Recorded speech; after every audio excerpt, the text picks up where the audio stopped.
Welcome back to my YouTube channel. Make sure to like and subscribe to the channel for more interesting stories like these.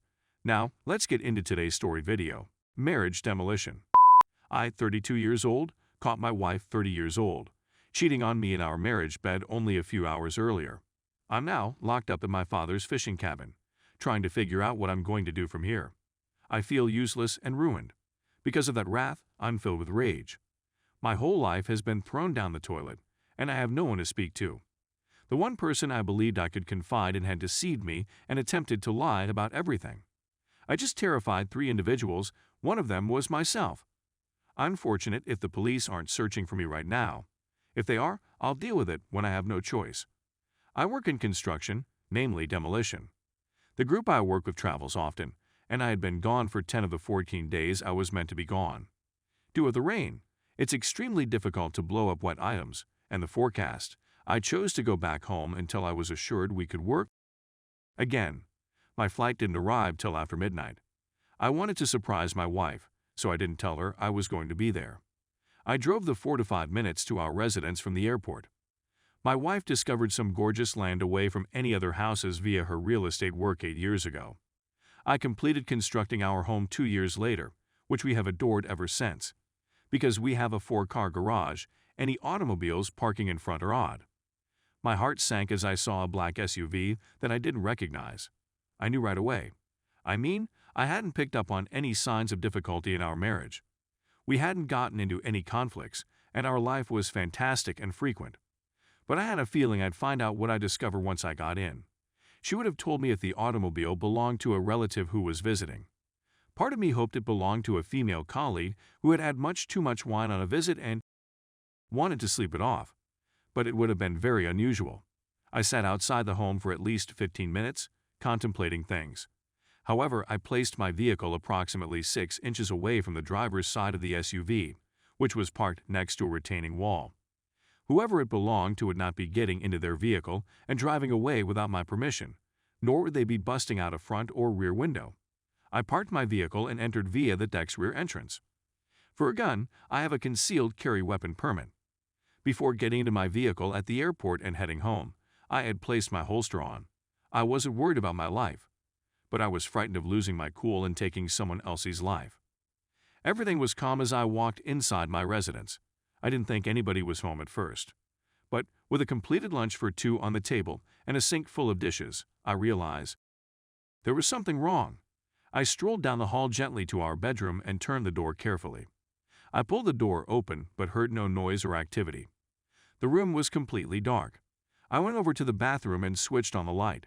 When I turned back, my wife was fully nude, resting on top of this naked person I'd never seen before. I was devastated. It was as if someone had dropped a 100-pound rock on my chest.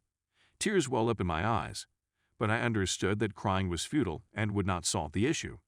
I took out my phone and started filming. I circled the bed, filming the mass of flesh in front of me. It finally dawned on me that my marriage was finished. Even though I had been completely loyal, I recognized that all of our possessions would be shared equally. When we split assets in the divorce, I suddenly understood that the home I constructed with my own hands would have to be sold. Being physically deceived hurt more than any other kind of anguish I could have imagined. Knowing I was about to be financially ruined almost made me lose my mind because it felt so unjust. But I knew I was through with her and would never touch her filthy body again. I was appalled by what I witnessed, especially my wife. In my opinion, she'd gone from loving, loyal wife to ally in 15 minutes. Neither moved an inch. I was quite positive they were both intoxicated and passed out. I suddenly didn't care about any damage to the home I'd worked so hard on because it had to be sold. I drew my .45 and simply stared at them, both of them betraying me in my own bed. For a brief second, I considered shooting her, knowing that the bullets would pass right through her and kill him as well. But I came to my senses and understood that neither was worth a trip to the electric chair. And, despite my pain, I realized I could want to keep living once everything was said and done. So I drew my pistol's hammer back, hoisted the gun into the air, aimed to my upper right, and fired 2 shots into the ceiling. They both awoke immediately. She was attempting to push off of him in order to turn around.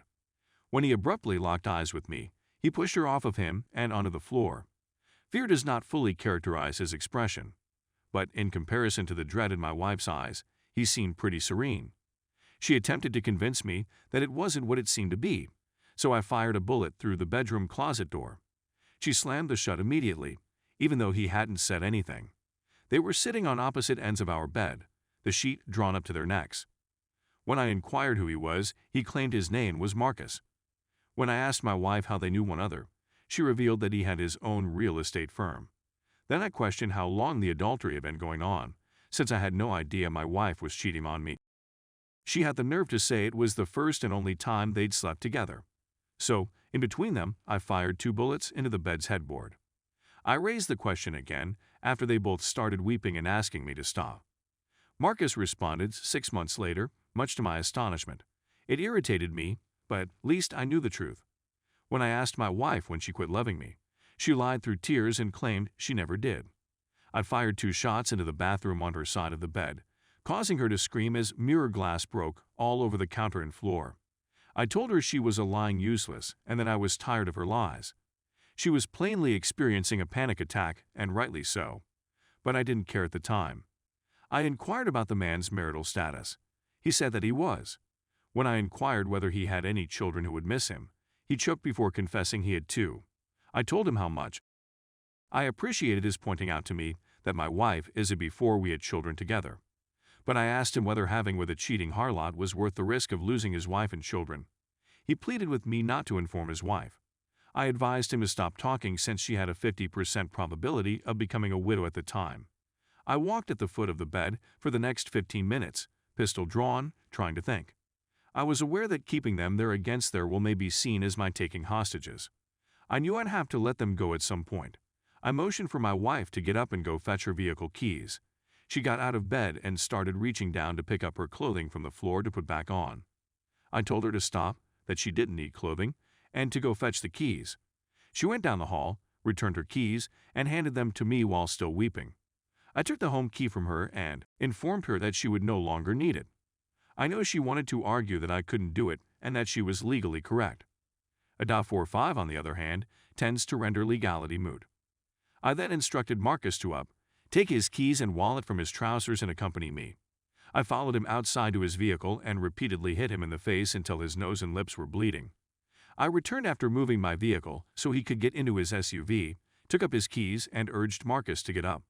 I told him he could go home right then and confess everything to his wife, or she'd hear from me within 48 hours with all the proof of his adultery I'd gathered. I also told him he had 45 seconds to leave my property or a coroner would be taking him away. The fact that he was naked appeared to be a minor concern at the time. He jumped in his vehicle and drove away before I could count to 25. I returned inside, where my wife had changed into a robe and sat at the kitchen table. I went to her bedroom, took her cell phone, and delivered it to her in the kitchen. I inquired if she wanted me to contact her parents or sister to come pick her up. She flatly refused. I'd even inquired if she wanted me to contact the cops. I believe she expected us to talk things in order to clear the air. Thus she replied no. She started to explain, but I cut her off and informed her we were done for good as far as I was concerned. I told her that our house was no longer her home and that she needed to get in her vehicle and go somewhere that wasn't our place. I emphasized that after what she'd done, I no longer felt any love for her and that there would be no second chances. She started apologizing, crying, and pleading. Blessed quiet resulted after 2 shots fired into the double oven and 1 into the fridge. Having a neighbor who is more than 2 miles distant has its advantages. I told her that I didn't care whether I lived or died, and that her actions had completely devastated me. I also said that the moment I saw her and Marcus nude together, all of my love for her changed to hatred. If Thanos could have erased her from existence in my memory at that instant, I would have done so. I told her I was struggling to keep my cool in the face of my affections for her. I suggested she go to the garage, get in her vehicle, and drive away forever. She cried her way out of the garage, into her vehicle, and drove away. That was around 5 hours ago. I didn't want to deal with any police who happened to turn there, knowing I could have committed a felony or 2 with my response. Before leaving and getting back into my vehicle, I turned off everything and secured the doors. My father has a fishing cottage that he and his mates frequent. I drove here and let myself in using the secret spare key. When I arrived, it was much too early to phone anybody. I decided I wanted something to drink, and I'm about a quarter of the way through a bottle of my father's Balvenie scotch. Dad is going to be furious until I tell him what my wife did. I'm also quite sure it's the bottle I got him for his birthday last month. I'm at a loss on what to do. I've combed through threads on this subreddit and others in search of solutions. However, the majority seem to be folks attempting to determine whether or not their spouse is cheating. I already know the truth. So as much as I want to know the truth, the justifications for adultery all ring hollow. Other articles seem to be techniques for getting a cheater back. I'm not sure why someone would want to reclaim a cheating spouse. But I'm looking for a divorce. I want it in my favor as soon as possible. She will never be able to choose me again.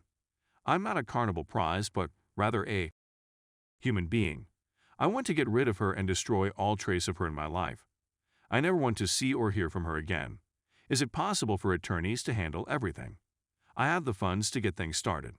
What I lack is the time, energy, and patience to deal with this nonsense. 8 years of marriage squandered. 8 years that I now believe to be one big lie because after what I just saw, I can't trust anything she's ever said to me is true. 8 years of my life were squandered on a wicked con artist. Part of me wishes I'd simply shot them both and taken my own life. But it may just be the scotch talking. I need to get my stuff tested just to make sure that didn't give me anything. Actually, now that I think about it, I've wasted away a decade on her. Her actions have devalued my life and rendered my time with her meaningless. The only thing I'll remember about this marriage is that honesty and loyalty are a thing of the past.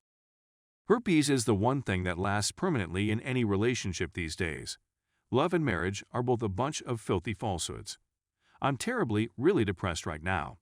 Some unsure already see me as a knuckle-dragging Neanderthal for reacting with violence and threats. I also know that some people may criticize me for using one of my firearms. I didn't shoot anybody, and the bedsheets were already soiled when I did. If gunshot holes diminish the price of the home by a few $1,000s, I can live with that.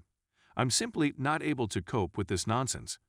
Part of me simply wants to beat a bullet and give up. My life is over, and it's not coming back even if I wanted it to. People will claim I escaped a bullet irony by not having children with my wife and discovering she's unfaithful. That doesn't seem to be the case right now.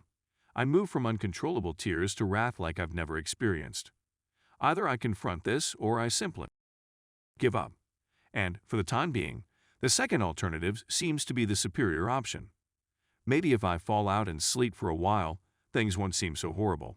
But I have my doubts. The weather prediction indicates that things will clear up sufficiently to allow me to work in a few days. Therefore, I will need to fly the day before. For a variety of reasons, I dislike the area in which we are working.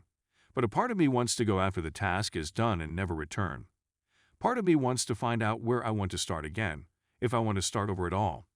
What factors should I consider before choosing a lawyer? Is there a ranking system for legal services on Yelp or another website? I despise lawyers. Members of the most shady legal profession. Now I need to locate the most tenacious lawyer I can find. Please accept my apologies for the wall of words. It wasn't quite as therapeutic as I had thought, but nothing is going to make this pain go away anytime soon. What on earth am I expected to do? What's the purpose of accomplishing anything at all? The person I was sacrificing my all for is no longer with us, and I realized today that he never existed. By no means was I flawless, but I remained loyal. I'd never been abusive. She'd never heard me shout like that before today. I was a wonderful spouse. I enjoyed being married and devoted. But for every wonderful person out there, there's a harlot ready to dig her claws into him and wreck his life for her own benefit.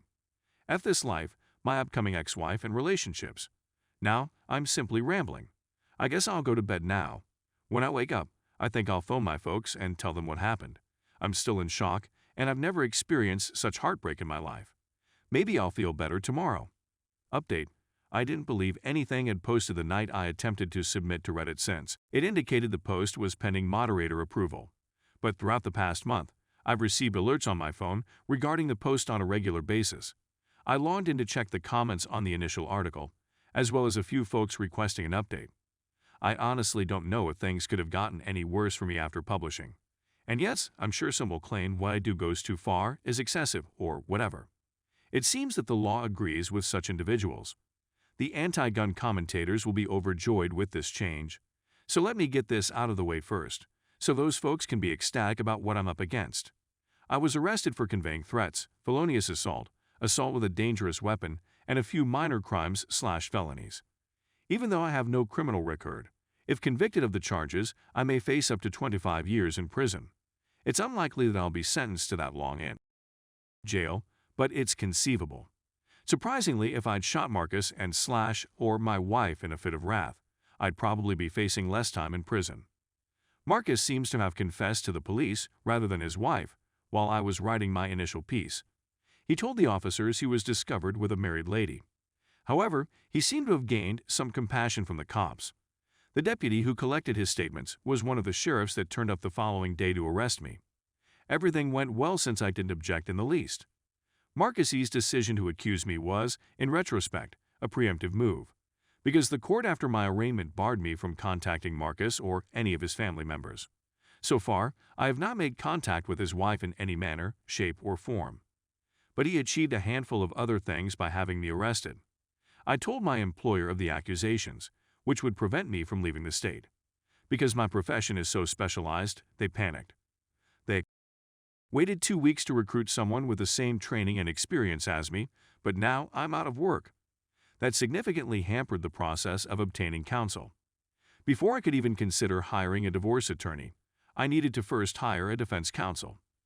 2 days ago, I was served with divorce papers.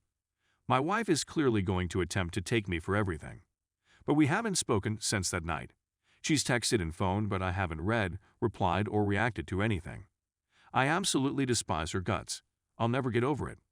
I'm not going to be able to move on from this. I'm not going to be able to reclaim my life. I've been living at home with my folks. They've been fantastic and quite helpful. But there isn't much anybody can say about the circumstance I've found myself in. Everyone is so focused on the criminal accusations I'm facing and the fact that I'm not going to prison right now. Even after receiving divorce papers, I'm still dealing with the realization that I've lost my wife and that my future has been placed on hold. I've heard my mother sobbing for me in secret. This is ruining both of my parents. They should not be concerned that their son may be imprisoned. They should be focused on their retirement and living life to the fullest. So I suppose I didn't simply trash my own life. But I'll be if no one destroys mine. Most days, I'm cooped up in my childhood room, waiting for the other shoe to drop. I have grounds to think that my wife is supporting Marcus or the police in their criminal prosecution of me. She is not, without a doubt, blocking anybody. Again, I haven't spoken to her, so I have no idea what's going on in her thoughts. But if she despises me, for whatever reason, as much as I despise her, I suppose she's giving me what I deserve. I'm sorry I can't provide a more detailed update. Those who are constantly in the leave and divorce them camp will be relieved to hear that this will happen come hell or high water. I simply don't know whether I'll do it as a free man or if it'll happen when I'm doing my term behind bars. I was chatting to my cousin the other night, and he said something about when I start dating again. He didn't mean anything by it, but it was so perfect that I can't even convey it. Forget what my wife did to me and never trusting any woman again. I haven't even begun to consider it. And then it dawned on me that if everything else fails, my next date might be with a man called Jerome. My lawyer is attempting to win my case rather than just keep me out of prison. That is very much appreciated, and it is just what I need. But I can't go to jail. If I'm convicted, even if I don't go to prison, my career is over. But incarceration is too much for me. I've been in shock when I switched on the lights and saw my wife nude on top of another guy. This entire situation is becoming worse and worse. I feel like I'm watching a movie, but I can't stop myself, even though I'm disgusted. In my thoughts, this sounded a lot clearer than it seems printed out. But that was all I could do under the circumstances. My life is now in shambles, and infidelity is entirely default. Edit. There are various replies to queries and remarks in the comment area. I don't have it in me to write it all out numerous times. In a month or two, someone will offer an update. If it's me, wonderful. If not, things have become bad and are just going worse. Stay tuned for the next part.